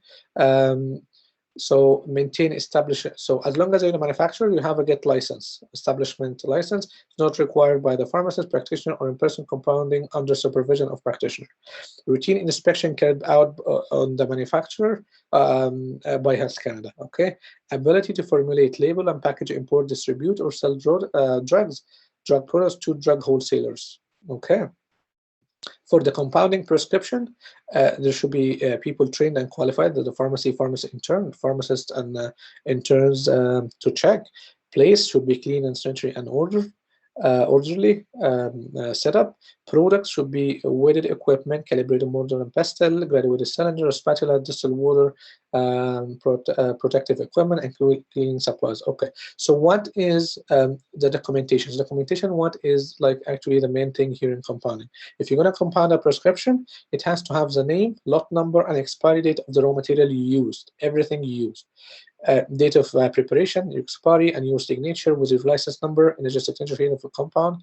The pharmacist is responsible for the compounding, written formula used, and the record of a stepwise operation, processing, maintenance of a training records, any other documentation required by the province that you are practicing in. So that's the main thing that you have to put on the hard copy when you dispense, before you dispense a medication that is compounded by you. Tamam? So Any question here? I'm sorry, like I was like rushing a little bit, but you can definitely read it and come back to me anytime. Excuse me, doctor. Yes. Regarding the compounding, does the pharmacy has to be licensed as a compounding pharmacy, or any pharmacy can do the compounding? Any pharmacy can do a compounding as long as you have like the area, as long as I have the clean, sanitary, and order place with like a double sink, for example, for sure, and you have the products and you have the client, the trained people. For example, if you come across a prescription that says, okay, compound clotrimazole and cream with hydrocorticosteroid powder, that's an easy one to do. But if you have a prescription with like sterile compound, like testosterone or something that, or progesterone, that's something different. That needs like, you know, someone who went through the program of compounding and the material that's going to be used properly for this. Okay. Simple. Okay. Okay. Any other question? Okay. So the main important thing here is to differentiate between manufacturing and compounding, and what to put on here, what to put on the hard copy of the compounded prescription. This ones. Okay. Any other thing before we close? Because I believe we finished for today. Any question? Okay, regarding the shortage. Sorry. I have one more question regarding the special access program. Yes. I heard there's another abbreviation for exceptional access program. Are they the same? The exceptional access program and the special access program, are they the same? I have no idea about the exceptional. Maybe someone put it that way. Maybe, I'm not sure.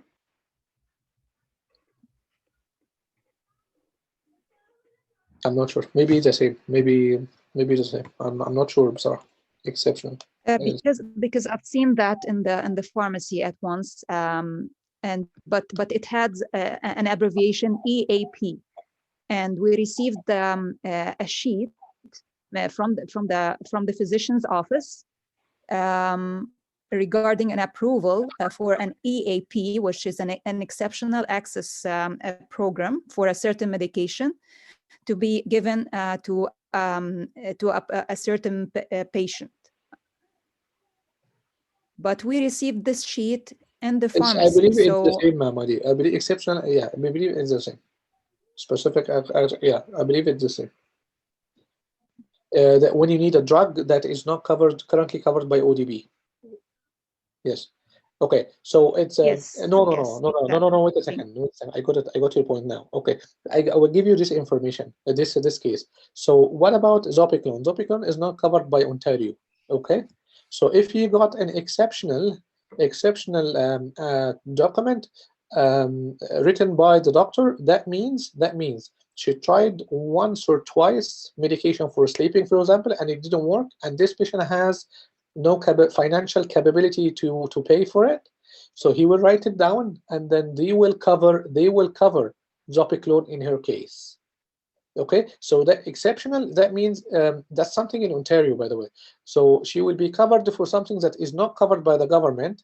That's number one, and it's already here in Canada. The other one, the medication is not here anywhere. Like it's not approved even in Canada. Okay, so that's the difference. Got it? Okay. Yeah, it makes sense. Thank you. Okay, so exceptional is already covered by ODB. Sorry, is already found, but it's not covered by the government. So we give her an exceptional access to be covered because she cannot afford it. But the medication was here. The other one, the medication is the SAP. The medication is already not approved yet in Canada. So we grabbing the medication from somewhere, from the manufacturer, to be treated, to treat the patient. Okay, so that's a big difference. I'm sorry. Okay.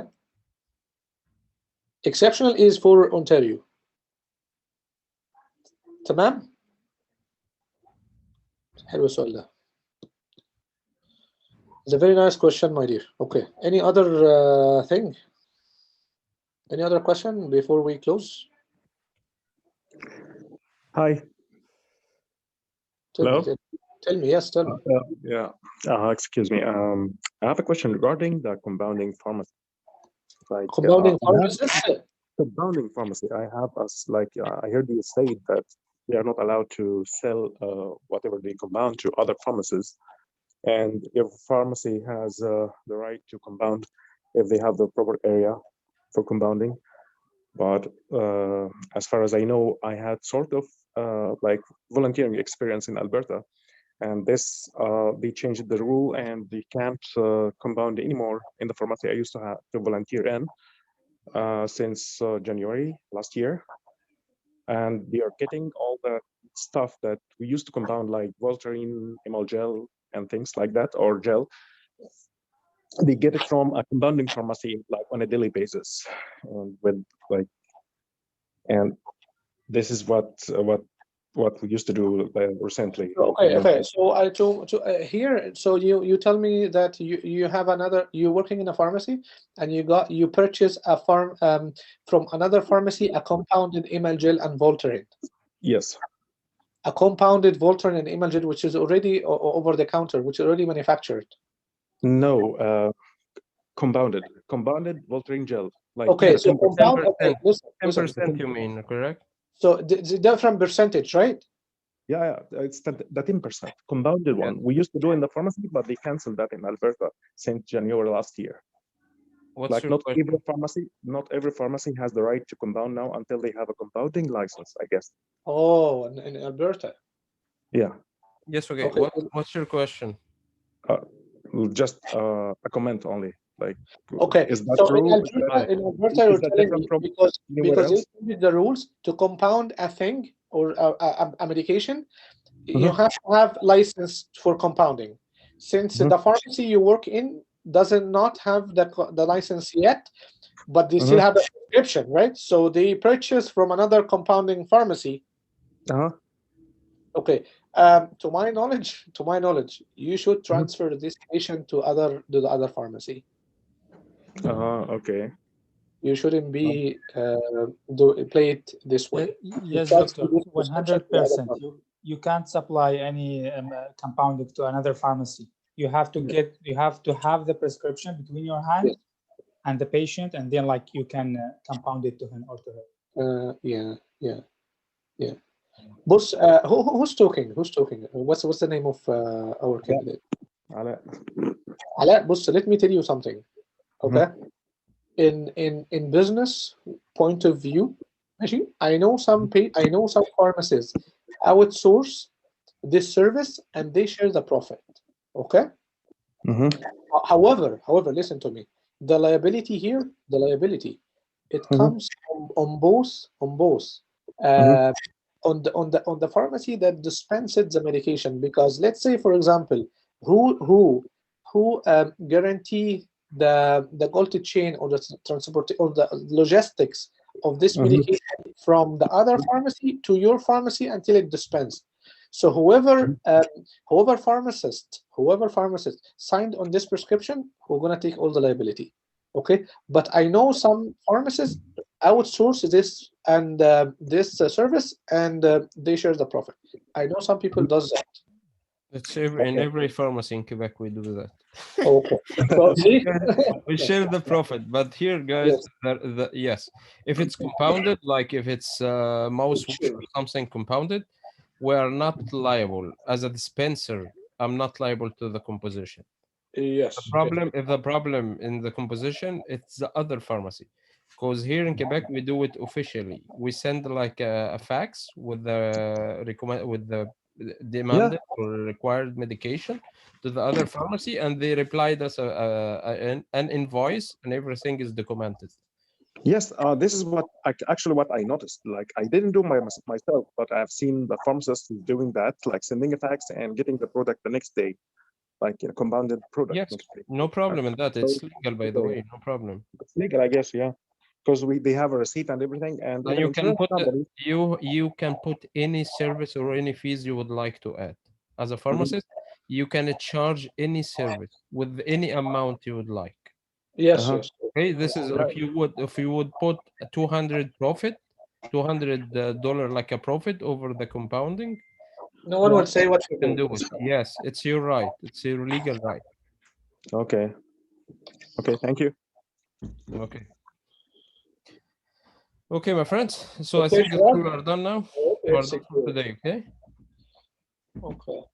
Okay. So next session, guys, for the management will be about biostatistics. Okay. And yes, as you decided for biostatistics, so it will be. Okay. Thank you so much. Have a good day. See you in 5 days, I think, with the pharmacotherapy session. Okay. Okay. Take care. Have a good day. Bye bye.